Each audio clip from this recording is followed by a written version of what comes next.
Bonjour à tous et bienvenue dans cette nouvelle vidéo. Aujourd'hui, on va parler de la psychologie et des MICI, le lien qu'il y a entre eux. Alors, cette idée m'est venue d'un abonné qui, en fait, en m'expliquant son parcours diagnostic, ses antécédents et compagnie, eh bien, en fait, il fait partie de ces cas qui a développé du coup une MICI via un syndrome post-traumatique. Et en fait, je trouvais ça très intéressant. Et surtout, j'ai pas compris en fait comment c'était possible. Et du coup, je me suis renseigné et voilà ce que j'ai appris.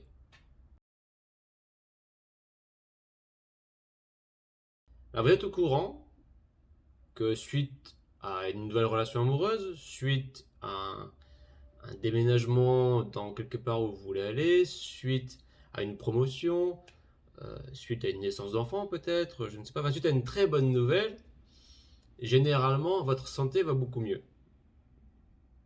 Et c'est également vrai pour la MICI. C'est-à-dire que si vous avez des maux digestifs, si vous avez des crises et que vous êtes vraiment bien à un moment pour une bonne nouvelle, généralement ça va aller mieux. Hein, ce qu'on appelle l'effet placebo. C'est-à-dire qu'en fait, il n'y a pas vraiment de raison que ça aille mieux, si ce n'est que psychologiquement vous êtes bien et que du coup ça se répercute sur votre corps. Alors évidemment, si le placebo existe dans la version positive, il y a également la version négative qui s'appelle le nocebo.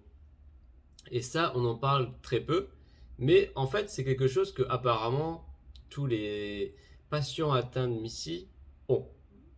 Je vous ai mis en lien les articles des études concernées, si vous voulez les relire ou si vous voulez approfondir la chose. Mais il s'avère qu'apparemment 9 patients sur 10, selon une étude américaine ou taïwanaise, parce qu'apparemment j'ai trouvé deux articles qui sont apparemment très similaires. Il y en a un qui dit que ça vient d'une étude américaine, l'autre d'une étude taïwanaise. En vrai, on s'en fout. Mais apparemment 9 patients sur 10 sont en dépression. Et en fait, le côté dépressif créerait la MICI ou la MICI peut créer la dépression.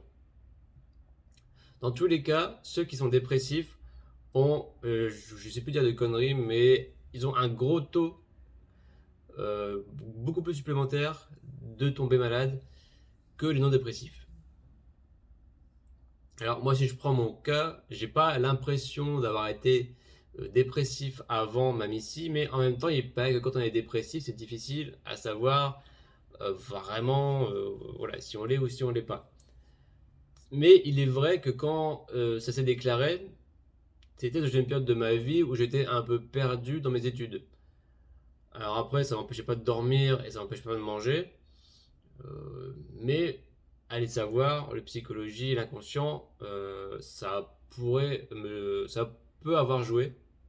Mais je suis assez convaincu que c'est quand même mes antibiotiques qu'on m'a donné beaucoup trop souvent qui ont fait plus mal qu'autre chose. Vous savez également que les cellules intestinales et du côlon sont très similaires à celles du cerveau. Hein, c'est pas pour rien qu'on appelle ça l'appareil digestif, le second cerveau. C'est parce que c'est tellement similaire que visiblement les deux ont un rapport très fort. On peut aussi parler du nerf vague, que j'ai découvert aussi récemment via un abonné qui m'en a parlé, qui est en fait un nerf qui relie les fonctions cérébrales à l'appareil digestif. Et c'est aussi de lui que vient le malaise vagal. Parce qu'en fait, c'est un déséquilibre entre ce qui se passe dans votre tête et ce qui se passe dans votre cœur. Et du coup, ça joue sur les intestins ou sur le ventre, ou ce que vous voulez. Enfin bref, généralement, quand vous faites un malaise vagal, vous n'allez pas vous taper un steak, quoi. Et il y a plein d'autres choses qui sont liées au nerf vague. Là, c'est un exemple parce que le malaise vagal, c'est quelque chose que tout le monde connaît et que tout le monde pourrait s'identifier. Mais si vous creusez un peu plus, vous verrez que le nerf vague, apparemment, ça peut être source de plein de problèmes. Non, peut-être que si ça intéresse du monde, j'en ferai peut-être une vidéo. Ça pourrait être intéressant. Alors, autre point important qui est mentionné dans l'article, c'est qu'en fait, la flore intestinale peut créer des neurotransmetteurs, des neuromodulateurs comme la dopamine, tout ce qui peut vous exciter, tout ce qui pourrait en fait, être lié à votre mental, l'intestin peut le faire. Ça veut dire que, grosso modo, si vous n'avez pas une microbiote saine, eh ben, en fait, votre mental sera aussi malsain. D'ailleurs, j'avais lu un article, je me rappelle, sur Reddit, où en fait, des chercheurs avaient transplanté du coup des bactéries d'une souris dépressive à une souris pas dépressive, et la non dépressive est devenue dépressive, parce que en fait, son microbiote était mauvais. Et du coup, ça rendait l'animal vraiment pas bien. Et donc c'est quand même intéressant de se dire que en fait, via une transplantation, on peut vraiment récupérer tous les maux. C'est-à-dire aussi bien les maladies que le mental. Donc il faut encore une fois faire très attention avec ça. Vraiment choisir la bonne personne, c'est très très très très très très important. Du coup, il est facile d'imaginer que une fois qu'on est dépressif, en fait, on peut tomber malade. Et encore plus qu'une fois qu'on est malade, on peut être dépressif. Parce que moi, au début, quand j'ai lu ça, je me suis dit, en même temps, quand on est vraiment dans des crises où on n'est pas bien, 9 heures sur 12, on passe notre vie aux toilettes et qu'on se sent handicapé, c'est difficile d'être de bonne humeur. On est tous d'accord. Donc, être dépressif parce qu'on est vraiment pas bien et que ça ne s'arrête pas, ça me choque pas. Moi, personnellement, quand j'étais en grosse crise en 2016-2017, j'étais ultra sensible à la moindre émotion, quoi. C'est-à-dire que je suis pas quelqu'un de très sensible en règle générale. Il m'arrive de tomber sur des films ou des séries qui vraiment m'émeut, mais pas pour rien. Il faut vraiment qu'il y ait quelque chose de très fort, de très bien fait. Voilà. Et là, à cette époque-là, je me souviens très bien que le moindre truc, le moindre drame, la moindre mort, la moindre musique dramatique me faisait monter les larmes aux yeux. Je me disais, mais c'est pas moi ça. Je suis pas comme ça normalement. Mais j'imagine que dans les cas où on est vraiment pas bien, où on est en dépression, peut-être que j'étais en dépression à ce moment-là, c'est fort possible, en fait, on n'est plus vraiment soi-même, quoi. Et donc, c'est vrai que ça rejoint le fait que, en effet, si on n'est pas bien et que notre corps n'est pas bien, en fait, ça va jouer aussi mentalement. Sur un autre article, j'ai aussi lu qu'en fait, généralement, les patients de Missy, au début, ne comprennent pas ce qui leur arrive, et au fur et à mesure de la maladie, en fait, ils prennent la culpabilité de ça sur eux. C'est-à-dire qu'au début, ils ne comprennent pas pourquoi ça leur arrive, ils sont un peu dans l'injustice, et en fait, après, sur le temps, en fait, on dit, ah ouais, mais c'est à cause de ci, c'est à cause de ça, c'est parce que j'ai mangé trop de ci, j'ai mangé trop de ça, parce que j'ai pas fait attention, ou alors on peut parler du karma aussi. Dans l'article que je vous mettrai en lien, il y a un patient qui en fait se dit, ah mais ça c'est parce que j'ai pas été un homme sage, ou j'ai pas été comme mes parents voulaient, du coup c'est Dieu qui me punit, ou je ne sais pas quoi. Et en fait, du coup, tout ça, ça crée encore plus de dépression, évidemment, et ça n'aide pas les gens à aller mieux. Et d'ailleurs, il y a un gastrologue qui s'est spécialisé dans le soutien psychologique aux gens qui sont atteints de MIS-C. Alors, vous allez me dire, c'est bien beau ça, mais est-ce que vraiment ça aide les patients? Apparemment, oui, mais en même temps, j'ai pas de, on va dire, de retour assez fort pour vous dire, ah allez voir un psy, vous verrez, tout ira mieux. Je pense pas que ce soit aussi simple. Je pense que ça peut évidemment vous aider, c'est une certitude. Mais grosso modo, ce que le médecin disait, c'est qu'on a tous en nous des traumas qui sont très forts et que lorsqu'on est atteint de MIS-C, généralement, on remet la faute sur ce trauma-là. C'est-à-dire que moi je sais par exemple que j'ai mal mangé quand j'étais jeune, j'étais très dans le sucre, très dans les bonbons, machin. À un moment, je me suis dit, c'est à cause de ça. Alors qu'en fait, ça n'a rien à voir. Je veux vous dire, si vous avez des bons intestins, une bonne microbiote, vous pouvez manger autant de moments que vous voulez. En fait, c'est pas ça qui va forcément vous déglinguer tout le bide, en fait, oui. Mais comme c'était mon trauma, c'était machin, je me disais, ah, c'est à cause de ça, machin. Et ben je me suis convaincu de ça et ça m'a quand même miné le moral parce que du coup, bah, on se dit c'est de notre faute. Alors qu'en fait, ça l'est pas. D'ailleurs, ça l'est quasiment jamais. Je vois même pas comment, je vois même pas un cas où ça pourrait être volontaire. Enfin, le cas qui pourrait être volontaire, c'est si vous avez si vous avalez du liquide vaisselle ou des trucs pour les lave-linges là, et vous pétez le bide à faire ça. Oui, bon bah là vous l'avez voulu. Mais on va dire que dans des cas normaux, dans une vie normale, on ne peut pas être responsable d'être malade de ça quoi. Ça n'existe pas. Ça aussi, vous vous le mettre dans le crâne, c'est que je sais pas si pour vous c'est la même chose, mais ce n'est pas votre faute en fait si vous êtes malade. Ok. Vous avez un terrain propice et il s'est avéré que dans votre vie, il y a eu des choses qui sont arrivées, que ce soit un stress, que ce soit un trauma, que ce soit un passage douloureux, que ce soit du coup une maladie qui vous a pris beaucoup d'antibiotiques, euh, des choses qui vous ont matraqué un peu les intestins. C'est pas volontaire quoi. Vous voyez, enfin, c'est pas votre faute si vous avez dû prendre ces médicaments-là, si les médecins n'étaient pas bons, et si et ça, enfin, c'est pas votre faute. Ok. Donc ça, c'est important aussi de le savoir et de prendre ça en considération.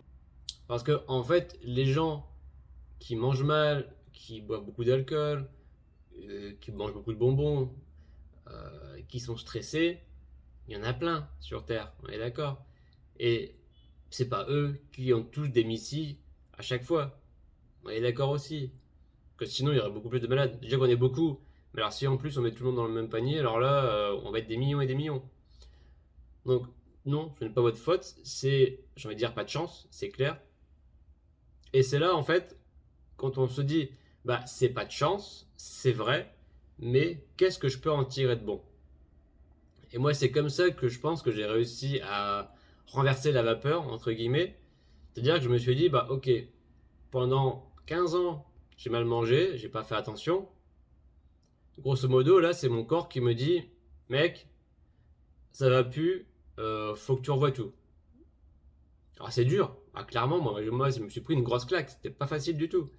Mais je me suis dit, en vrai, c'est vrai que ça m'a forcé à me renseigner sur les bons aliments, sur qu'est-ce qu'il faut manger, en quelle quantité, c'est quoi le meilleur équilibre, tout ça quoi. Sans cette maladie, mais je serais encore à manger des trucs pourris, c'est certain. Et peut-être que j'aurais pas une missile, mais peut-être qu'à 50 ans, j'aurais un cancer. Et que celui-là, je n'aurais pas été récupérable. Donc, pourquoi pas ne voir ça positivement en fait. Vous avez eu un appel du corps qui vous dit il faut faire différemment. Il faut revoir ton quotidien. Il faut revoir ce que tu manges, il faut revoir ce que tu fais. Là, quand je dis revoir ce que tu fais, dans le sens quand c'est psychologique. Si vous sentez que c'est psychologique ce qui vous arrive parce que vous n'avez pas eu d'antibiotiques, parce que vous n'avez pas eu de traitement médicamenteux trop fort, alors ça peut être à cause d'un choc post-traumatique. Dans ce cas-là, et là c'est là que c'est dur, parce que là je vous demande un truc qui est très difficile, et c'est pour tout le monde pareil d'ailleurs, c'est de régler votre plus gros problème. Parce que généralement on a tous un gros problème dans la vie, hein, encore une fois, qui est dû à un trauma, qui est dû à des expériences passées, ou à des décès, à je ne sais pas quoi. C'est très dur. Mais en fait, il faut que vous réussissiez à régler ça. Et là, vous allez me dire comment? Je n'en sais rien. Voilà, je suis désolé. Mais c'est là, c'est votre chemin. C'est pas le mien, c'est le vôtre. À vous de tracer, quoi. Je peux pas vous aider là-dessus plus que ça. Juste que dites-vous que c'est le moment de tout revoir. C'est-à-dire que ce que vous faites actuellement, ça va pas. C'est pas plus compliqué que ça. Il faut revoir votre chemin parce que ça ne va pas. La façon dont vous travaillez, la façon dont vous êtes en couple, la façon de vous êtes dans votre famille, votre façon de manger, votre sédentarité peut-être, vous faites peut-être de sport, peut-être vous buvez pas assez d'eau, peut-être vous buvez trop d'alcool, j'en sais rien en fait. Et si vous avez tout ça, pourquoi vous en êtes là? Ça aussi il faut se demander parce que en fait changer pour la même chose, ça ne sert à rien. Il faut que vous changiez pour quelque chose de différent et vous dire pourquoi je vais dans ce chemin qui n'est pas le bon. Pourquoi? Ça, c'est important de le savoir. C'est pourquoi. Et quand vous allez trouver une raison plausible, parce qu'on n'est jamais très sûr, hein, il faut tester, et ben essayez d'aller dans le sens contraire, essayez de trouver des raisons de le faire, de vous motiver, d'apprécier les bons moments, d'apprécier ce qui va ressortir de ces changements, et vous dire peut-être que ah ouais, comme ça c'est mieux. Et je pense que si vous faites mieux, forcément, mentalement, ça va le faire. Et si mentalement ça le fait, alors forcément, votre ventre vous dira merci. Si en plus derrière, vous faites attention à ce que vous mangez, ça peut être que bénéfique. Ça peut être que bénéfique. Donc voilà, c'est tout ce que j'ai à vous dire sur la psychologie. Alors malheureusement, c'est pas révolutionnaire. Je sais pas si ça va vraiment vous aider ou si ça vous donnera des pistes.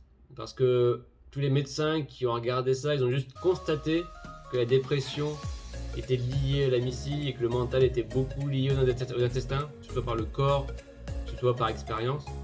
Donc, on le sait tous maintenant, à vous d'en tirer parti, mais je pourrais pas vous aider plus que ça pour l'instant. En tout cas, la médecine n'est pas assez avancée et tout ce qui est médecine parallèle non plus par rapport à ça. Donc, faites vos recherches sur vous, sur votre maladie, sur tout ce qui pourrait vous aider psychologiquement. Ça pourrait être que bénéfique. Merci à tous d'avoir regardé la vidéo et je vous dis à très bientôt pour une suivante. Tchuss!